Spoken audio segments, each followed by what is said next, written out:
అయిపోయింది. ఎక్కడ ఉందా మరి ఇప్పుడు? నీకేమైనా గుర్తుందా? Symptomatology obstruction. సిమ్టమాటాలజీ స్టార్ట్ చేసాం. రైట్. సిమ్టమాటాలజీ ఒక అబ్స్ట్రక్షన్ సిమ్టమ్స్ గురించి చెప్పినట్టున్నాం కదా. Yes sir. Obstruction, discharge, post nasal drip, headache, and the next symptoms are these are all the symptoms of this thing. I think I have finished up to the obstruction symptomatology గురించి చెప్పినట్టున్నాం. etiology of symptoms, congenital trauma, ఇవన్నీ అయిపోయింది కదా నన్ను ఇదంతానా? Yes sir, అయిపోయింది. ఇది కూడా అయిపోయింది ఇదంతానా? I think 25th slides ఏదో చెప్పినట్టున్నాం. నాస్పరెంజియల్ యాంజియోఫైబ్రోమా కూడా అయింది కదా. ఇది కూడా where were we now? I think we have to talk about discharge. Obstruction అయిపోయింది. Symptomatology of the nasal disease, obstruction. ఇదంతా అయిపోయింది కదా నాన్న? అబ్స్ట్రక్షన్ అయింది. సో bilateral obstruction కూడా అయింది. Right now I think I have to go for discharge. Yeah, I know, I remember. So thank you. So now comes to the discharge. So discharge is once again the వదిలేమని నేను కనబడతాను మన మరి అంత అందమైన face ఏం కాదు. So discharge from the nose is many types of discharge, like right side, left side, bilateral, same like obstruction, duration, short duration, long duration, or duration, progressive and all. You have to check out. Type and character is the main important feature of discharge, like watery discharge, which finds to be a allergic rhinitis or CSF rhinorrhea. Mucoid discharge is once again an allergic rhinitis. Watery, more of CSF. Mucoid with watery is also comes towards allergic rhinitis and all. Purulent, obviously, secondary infection. Mucopurulent with allergies added by secondary infection initially. Frank purulent, the allergy will take over, infection will take over. So these are various types of discharge. The color of the discharge, like meedi enna slide meedi 31st na 32. Color of the discharge, we have to see that green color or yellow color or white color or red color, green color, pseudomonas infection, neutrophic rhinitis, crusts anni untayi. It's a blood stained or flank blood. Is it associated with blood stained or frank blood? Frank blood usually seen in the tumors like nasopharyngeal angiofibroma, vascular tumors. Blood stained is associated with some malignancies associated with secondary infections.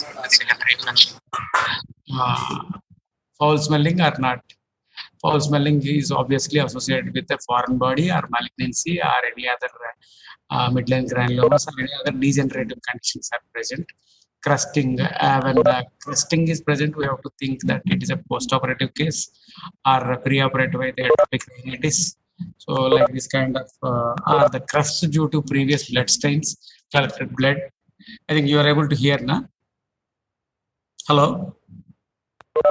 Yes, sir. We are able to hear. Yeah, you got it. Yeah, crusting means you have to see whether they are previous discharge, dried up crusts or blood clots which are forming like crusts and all. So crusts are different crusts are there.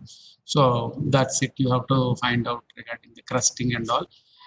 Now comes to the 33rd slide. Yeah, this is not happening. Running of big screen is not happening. Second major symptom, unilateral, bilateral, anterior to posterior, maybe mucoid, watery, purulent, same thing, sanguineous and crusty fluid blood. Fluid and food. Once again, this should be remembered that fluid and food, fluid may be like CSF rhinorrhea and all, food may be due to regurgitation of fluids and regurgitation of food.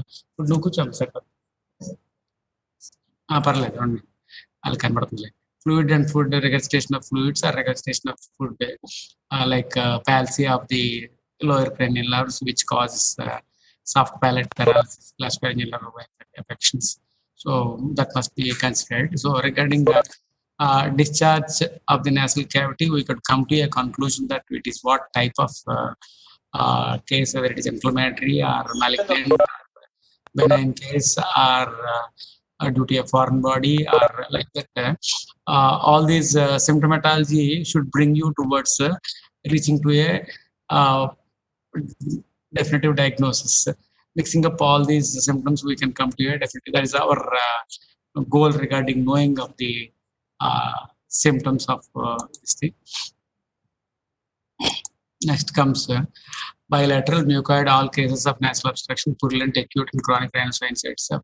See, mucoid, all cases of nasal obstruction, you'll have some amount of mucoid discharge because when there is obstruction in the nasal cavity, physical obstruction in the nasal cavity, and non-physical obstruction in the nasal cavity. Two types of obstructions are there. I think previously told. Obstruction physically means enlarged turbinate or anything mechanically causing obstruction. Obviously, the discharge will come out anteriorly, and whatever the nasal secretions, that is mucus discharge, usually that comes out, that is due to this thing. Or whenever there is a inflammatory activity is going on, or allergic inflammatory activity is going on, excessive amount of mucus secretion will be there. Even that also the mucociliary transportation mechanism is being impaired, so the discharge will be coming anteriorly. uh, that is how the mucoid discharge will come out. Purulent discharge, whenever there is a purulency, means there is inflammation in the nasal cavity. Rhinitis, chronic sinusitis, acute rhinitis, all these are the causes. Watery, acute rhinitis, whenever there is a acute rhinitis, especially allergic or inflammatory, initially you will have excessive secretions from the glands, as I told you, and allergic rhinitis, even vasomotor rhinitis, there is imbalance of autonomic nervous system. So lacrimation, whenever there is a lacrimation, obviously, obviously you'll have excessive amount of nasal discharge. So this is of regarding some amount of information regarding nasal discharge. 34 slides ఇక్కడ రావట్లేదు straight. So nasal sanguineous, epistaxis, crusty, atrophic rhinitis, and Midland granulomas. Fluid and food nasal regurgitation, I have already told you. Cleft palate, perforated palate, short shaft palate, paralyzed soft palate. These are the various causes for fluid and food type of regurgitation to happen. Then comes unilateral nasal discharge, mucoid, all causes of unilateral nasal obstruction are the one. Purulent sinusitis, dental. Usually dental causes are the main causes for unilateral nasal obstruction and unilateral purulent nasal sinusitis, because whenever there is a dental infection, you'll be having maxillary sinus secondary infection, because the maxillary sinus primary infection cause is mostly due to dental, especially unilateral. Watery, I told you, CSF leak, sanguineous unilateral epistaxis, crusty unilateral turbinectomy. See, that's what I'm saying. When you do a post-operative case, like especially turbinectomy, where there is a reduction of tissue of the nasal cavity, obviously the mucociliary component of the mucoid component and surface area of the nasal cavity gets reduced. Whenever there is a surface area of the nasal cavity is being reduced, obviously you cannot have a good humidification and good air conditioning effect of the nose, which is lost. That is why turbinectomy is recently these days contraindicated. We are doing turbinoplasty instead of turbinectomy. So if you do a turbinectomy, you'll be having complete loss of tissue of the nasal turbinates, which in turn leads to inability to do or dysfunction of the nasal basic function, that is air conditioning effect is lost. When the air conditioning effect is lost, obviously the mucosa will get dried up. Once that is dried up, it gets crust formation. And fluid oroantral fistula also one of the good cause for accumulation of nasal secretions or accumulation of food materials through oroantral fistula, which usually happens due to dental caries. And as you know that palate defects and all also comes into this kind of category. That's nasal fit or secretions. Yeah, this discharge may be bad, foul smelling, foreign body in the nose, which is unilateral most of the times. It never be bilateral, and even not only unilateral. This thing, sometimes you may have unilateral choanal atresia also. That choanal atresia may cause unilateral obstruction. Bilateral choanal atresia, usually patients does not survive by the time of their birth. Atrophic rhinitis is one condition where it is infection of some microorganisms, or maybe due to bilateral removal of the turbinates, extensive removal of the turbinates. See, sinusitis of dental origin, boroantral fistula, invasive fulminant fungal sinusitis, invasive fungal sinusitis. Routine fungal sinusitis will not have that allergic fungal sinusitis and fungal balls. Fungal sinusitis are three types: allergic fungal sinusitis and fungal balls and invasive. Once there is a invasive mucormycosis kind of diseases, so once there is invasion of the local tissue, it causes destruction of the mucous membrane. And again, loss, losing of basic function leads to crust formation. And midline granulomas, where there is a destruction of once again local tissues. Same thing like malignant tumors also. Same way causes destruction of the local tissues, causes secondary infection, causes bad order of this thing, bad order of the nasal secretions will happen.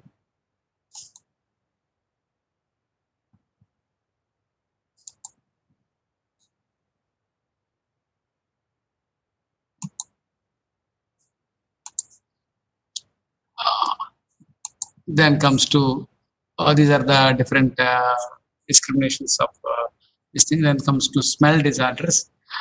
Smell disorders are taken to be in a different way, unlike more of I feel in my practical experience, most common cause of loss of smell is acute URTI.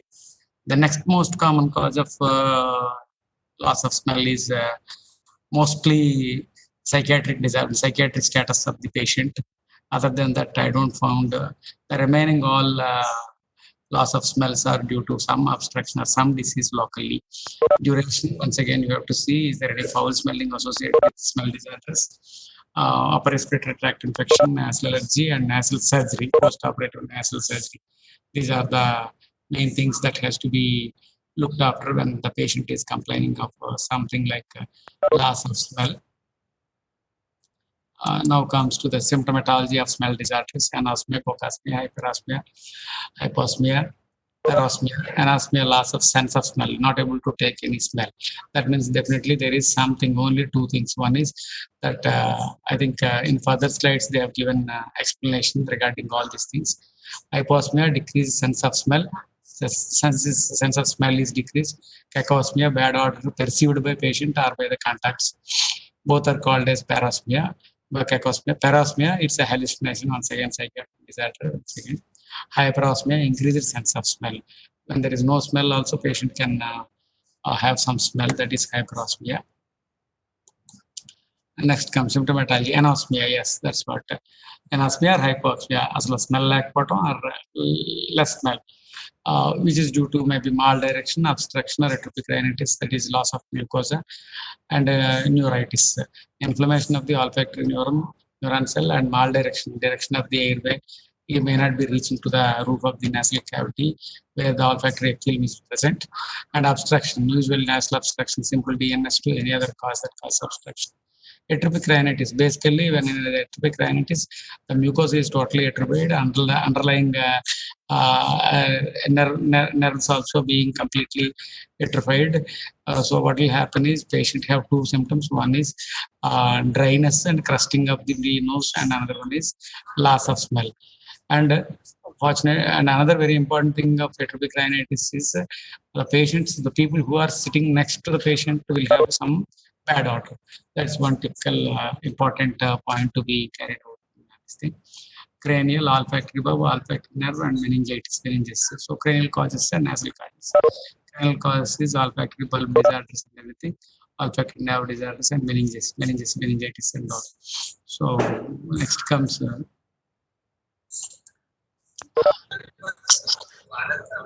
cacosmia, foreign body. When there is a foreign body in the nasal cavity, obviously you'll be having some amount of bad smell. Early atopic rhinitis, sinusitis of the dental origin, once again infection. Oral fistula from the oral cavity, which leads to accumulation of the food material through the fistula into the nasal, into the sinuses, which causes the bad smell. Invasive fulminant fungal sinuses, as I told you already, destruction of the local structures will lead to lack of smell. Midline granulomas, where there is occupation of the tumor mass in the nasal cavity, which impairs the blood airflow to that of the olfactory neuroepithelium. And malignant tumors by means of two ways. One is destruction of the local neuroepithelium and all. So this is the various symptomatology of cosmia.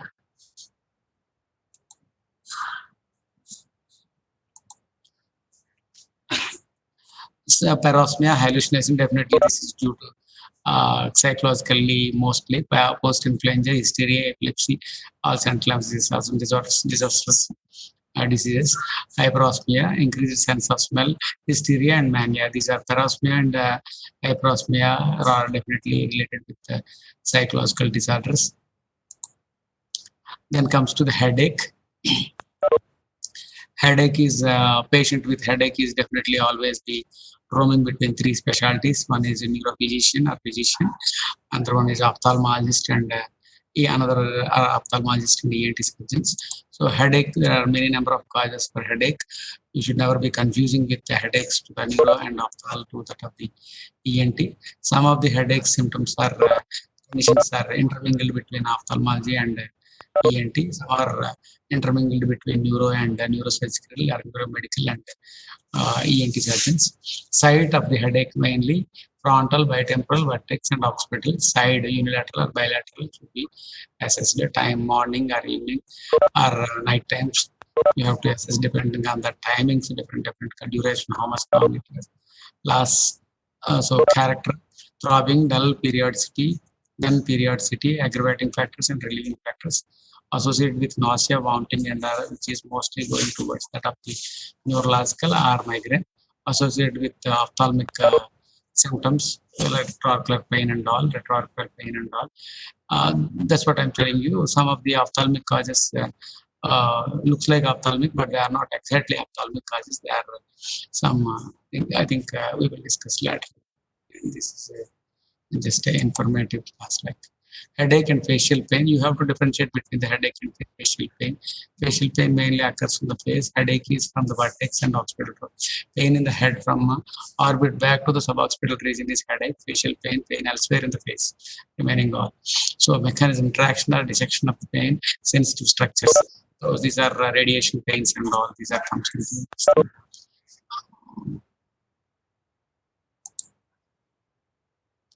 pain in the head from the orbit back, right?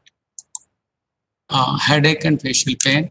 Pain sensitive structures in the head and neck are these are the pain and sensitive structures. Dura of the skull base and cerebral arteries and venous sinuses and nerves, cranial nerves and all. These are the intracranial and pain sensitive structures. These are the structures. Brain is not pain sensitive, of course, all you know that. Pressure over the brain only can cause. These are all the cranial structures that causes cranial and some of these cranial nerves and cervical nerves are extracranial things. These are the uh, pain sensitive things related to the head.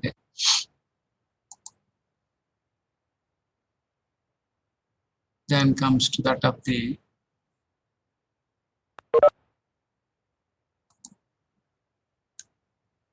causes of the pain.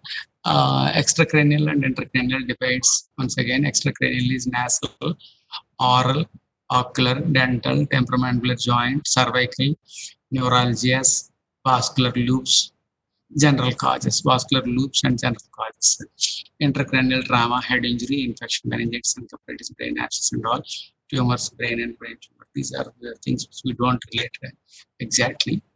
Now, headache and facial pain, nasal causes are more, oral causes are less relatively for the pain in the this thing, headache or headache. More severe in the morning, nasal causes increasing and straining and coughing because of the pressure increase in the nasal mucosa and the sinus mucosa. Whenever you cough and strain, the pressure being raised because the sinuses, when they are inflamed, they are being obstructed by the inflammatory mucosa around the openings, which causes negative pressure. When you strain more, the positive pressure will be dragging more onto this thing. And another thing is like when you go for deep sea diving or when you are taking flight, the pressure changings in the nasal cavity and nasal pharynx will drag on the mucous membranes over that of the sinuses, causes some amount of headache. So it depends on the affected sinus. Maxillary sinus is being maxillary tenderness, frontal sinus is frontal sinus floor being affected, mainly forehead being affected. Acute and chronic sinusitis, tumors and malignant are the causes of nasal causes. Oral causes otitis externa, acute perichondritis, acute otitis media, chronic otitis media with complications, tumor and malignancies. These are all oral causes. Main causes of oral causes is acute otitis media in children. Otitis externa and perichondritis are the main probable main causes of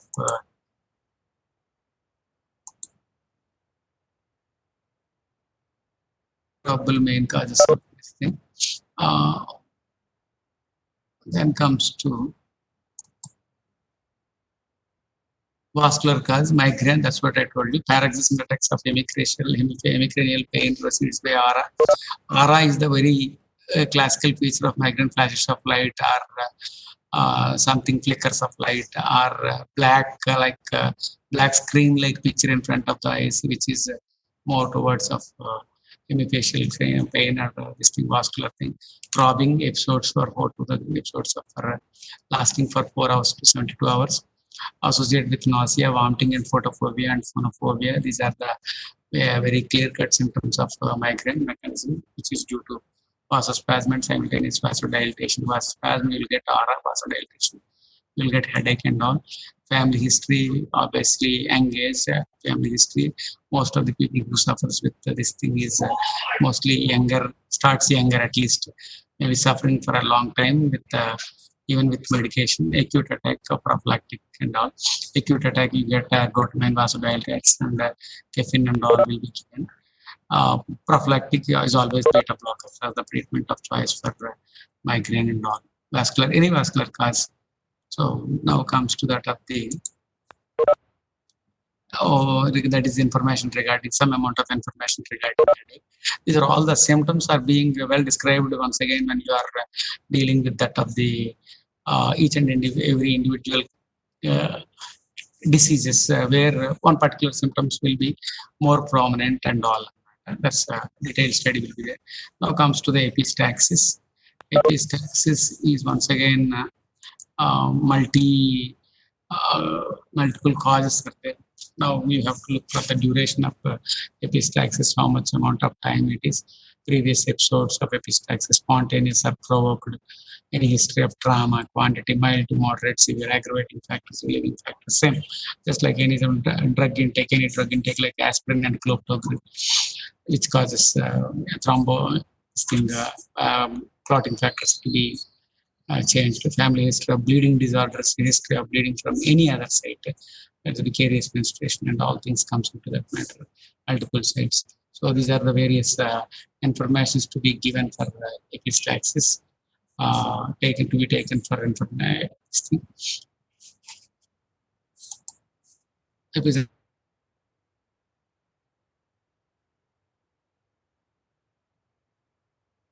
Local causes, idiopathic, congenital, inflammatory cause, neoplastic and others. The cause is differs from age group. In children, it is due to nose picking. In adults, due to hypertension, something like that. Many causes are there.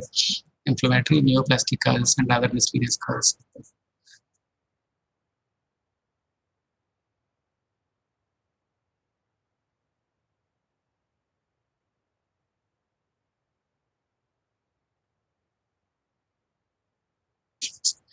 Hepatic thrombocytic disease, fevers with vasculitis and all, viral fevers and all, some xanthomatous fevers which causes vasculitis and all will have some amount of epistaxis. Epistaxis need not be a nasal cause. First, that's thing remember. Packing is not the final treatment. You have to evaluate all these causes for regarding epistaxis. Then most common site of epistaxis, as you know, little area, which is a confluence point of the intracranial and extracranial internal and external carotid artery confluence point of the nasal septum or in the nasal cavity.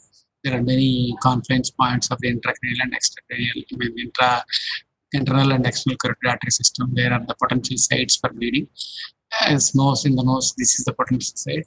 The arteries are superior palatine and the superior anterior quadrant and sphenopalatine. These are the arteries which gets confluence over there, causes area that is what is called Little's area, or that plexus is called Little's area, Kiesel basis plexus. So stop bleeding before investigations. So when you go for the primary thing is to do a uh, sorry, Kiesel flex a little area. Then uh, stop bleeding by means of doing packing, then investigate the thing. So epistaxis treatment of vasoconstrictor pack like araprodosal power pack, pressure pack, cautery, anterior and post endoscopic or without endoscopic, uroscopic pack, nasal balloon, anterior nasal packing, post nasal packing. So many varieties of packing are there. Epistaxis is an exclusive class. Definitely, we will talk about that in an elaborated manner. Ligation of maxillary, internal external carotid artery, and ethmoid arteries are rare. Not rare nowadays. We are doing. I did many number of spinopelvic artery ligations, so it's not a big issue. Controlling epistaxis is not a big issue, but definitely various these things are there. Now comes to the proptosis. Proptosis is bulging of the what is that? Eyes towards the uh,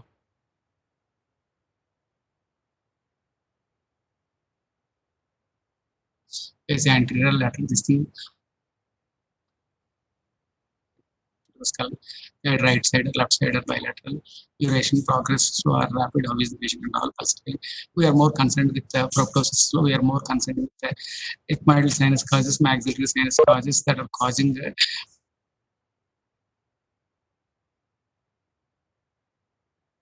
we are concerned being eight surgeons that only, not due to not we are not bothered much about intraocular or retroocular causes. That means we are not bothered much about ophthalmic causes. This is how that these things. I suppose that ethmoid region is filled up, then the lateral wall of the ethmoid is broken down, and posteromedial medial wall of the medial part of the orbit is being compressed and all. I feel that